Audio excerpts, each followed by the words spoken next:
Hey guys, it's Loomer. Bringing you another wanted match today, and this time it's on Rome, so one of the old Brotherhood maps. You can see my customized Crusader here. The only thing is he's missing his clan emblem. I think some other people have run into this too, where the emblem just kind of disappears and randomly reappears if you fiddle with some settings. It's really crappy. Anyway, you can see I'm trying out poison here, so let's see how it works. Or how it doesn't work. How many times does that happen to me in Brotherhood? It just pisses me off. This guy saw the stun prompt, so he doubles back to come back and stun me. I try to poison him again, and it says, poison only works on your target. Wow, really? Thanks. That's great. So I'm pretty pissed off. So if you're wondering about poison in the final game, it's actually pretty much exactly like it was in the beta, which is to say really crappy and kind of not that great. You can still get stunned after you use it. The stun range is still ridiculously large, and stunning still breaks your streak, so all around it's just pretty crappy. Okay, so this guy is in a morph group, but whenever you see a group of NPCs kind of in that very symmetrical plus shape configuration, it's almost always either the one on the left or the right of the because if you take out any of the three people in the middle, vertical middle, then you're left with a very kind of unnatural NPC configuration. The only natural NPC configuration in four people like that works if you take out either the left or the right person in that group. So I just guessed, and I took the person on that was closest to me. Okay, this guy I could tell was up at the highest part of this roof here, and so I worked to maneuver myself for a drop kill, which I managed to get, which is pretty awesome. Okay, so now I'm waiting for my next target. I get this courtesan. I'm gonna warn you to kind of brace yourself right here, because my PVR kind of hiccuped and lost about like 20 or 30 seconds here, so it's gonna kind of jump ahead very soon here, as you'll see. Yep, here it goes. So basically, I can try to describe what happened in those like 20 or 30 seconds, but basically the courtesan in the morph group I think gave herself away killing one of my pursuers. I had 3 pursuers, so I got some sort of hidden silent kill, and then I used my smoke bomb to stun one of my other pursuers, and then eventually the thespian killed me. And so yeah, and so, oh, by the way, right there I was mashing the poison button to see if that's what triggered that message, that poison only works on your target, and so apparently I was just out of range. That's what triggered the message. Okay, I'm gonna go up here. It's the courtesan again, and she's on the bench. I can tell from the line of sight screening that she's the one sitting in the middle. So I go over poison.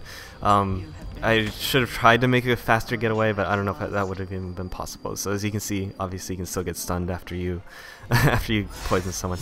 I was hoping I could get up in time, but this deacon kills me. You'll notice my poison is 300 points. That's the result of the crafting system. So I put all my points into making poison worth 300 points now.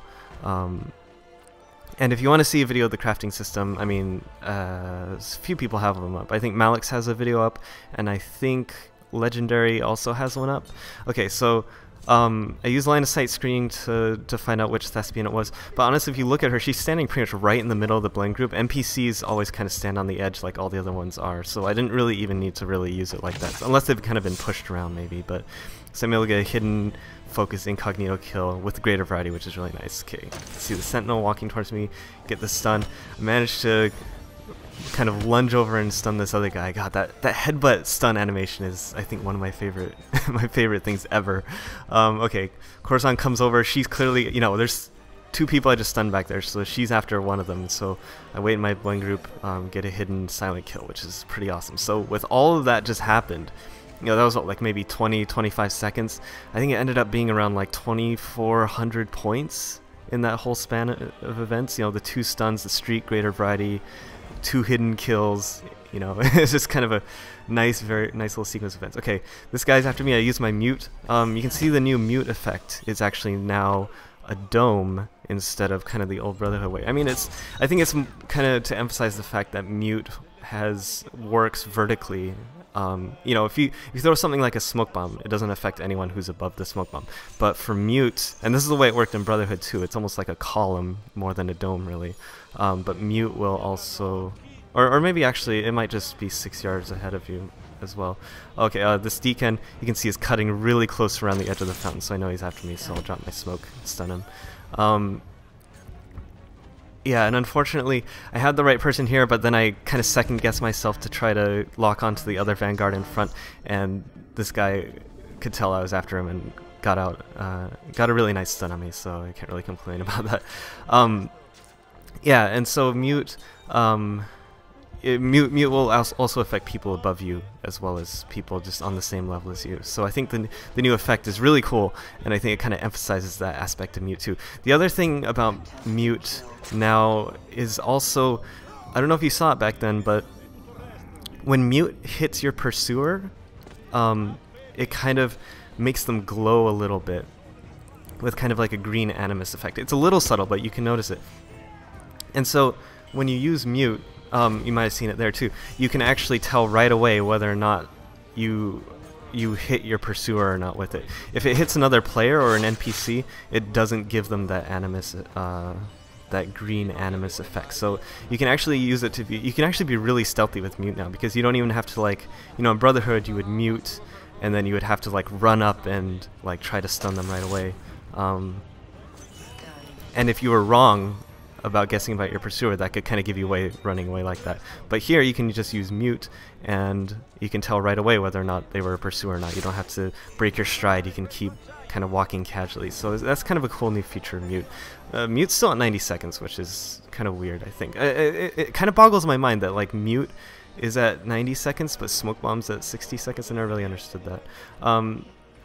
Anyway, so just looking around for my target, this Guardian over here. You know, a lot of the people in this lobby are somewhat newbie. I don't think anyone's above level 20. It's been really hard for me to find. Actually, this is like the good majority of my games are with the new people. I don't think there's the game just. I don't think there's enough people playing higher level for it to put it in with me. Okay, so right here, I'm going to use my mute, and you'll notice how you can rewind it maybe, and you can see how the mute effect washed over the Sentinel. I believe it was a Sentinel, but not over the Trickster, and so I could easily tell which one it was. I mean, I already knew who it was, but that's just kind of an example of it. Yeah, and so for my abilities, using the crafting system, I've initially just thrown. Okay, I could tell by line of sight screening that it's not the lead person in the blend group, but it's Oh yeah, no, sorry, I completely messed up. So I was completely wrong in who I thought it was, but luckily she gave herself away and I was able to take advantage of that. Okay, this guy. So you can see my smoke bomb is on a 35-second cooldown. That's because I used the crafting system for both mute and smoke bomb to reduce them both by 15 seconds in their cooldown, and then combined with overall cooldowns. That means I have a 35-second smoke bomb and a 65-second mute.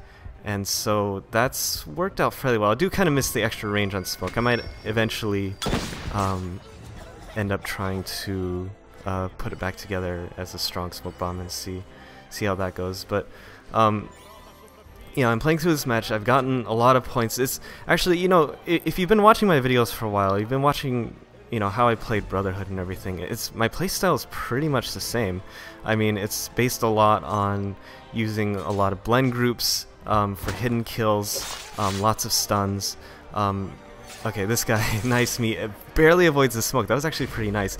I tried to get the mute too, and I thought I would get the stun here. I'm not actually sure what happened. Maybe, I don't know if the mute wore off early. I kind of would have thought that would have been in time for me to get the stun off, so, but whatever.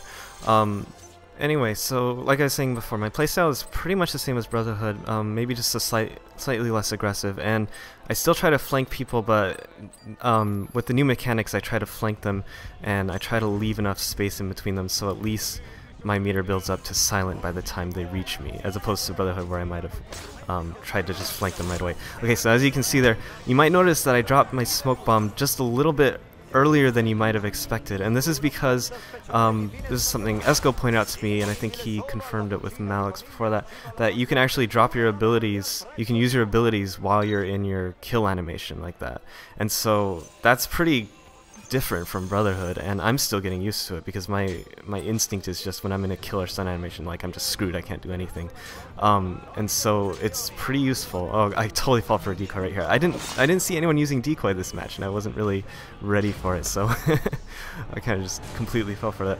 Anyway, So that's a pretty cool new feature of Revelations that you should really try to take advantage of if you want. As you can see with everything that happened there, all the craziness, I ended up breaking 10k.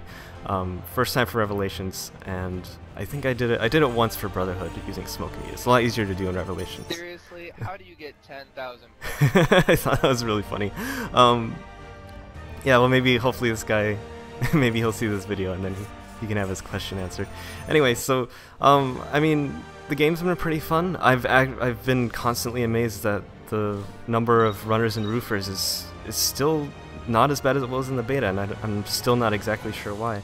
But I'm still having a lot of fun with Wanted. So anyway, I think this is gonna kind of conclude the initial kind of burst of videos after Revelations came out. So I'll have more videos in the future. It'll be kind of a little more staggered than it has been, you know, in the last week, because obviously the game just came out. But anyway, I hope you enjoyed the video, and I will see you soon.